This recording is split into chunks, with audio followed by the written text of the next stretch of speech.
জাতীয় মৌসুম ভবনের ১৫০ বছর উপলক্ষে একটি সেমিনারে অংশ নিতে বাংলাদেশ, পাকিস্তান সহ প্রতিবেশী দেশগুলোকে আমন্ত্রণ জানিয়েছিল ভারত।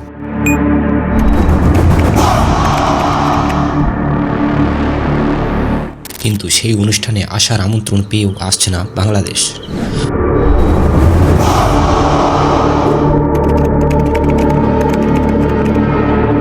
আমন্ত্রণের প্রাপ্তি স্বীকার করে বাংলাদেশ আবহাওয়া দপ্তরের কার্যনির্বাহী ডিরেক্টর মমিনুল ইসলাম জানান কেন তারা আসতে পারবেন না।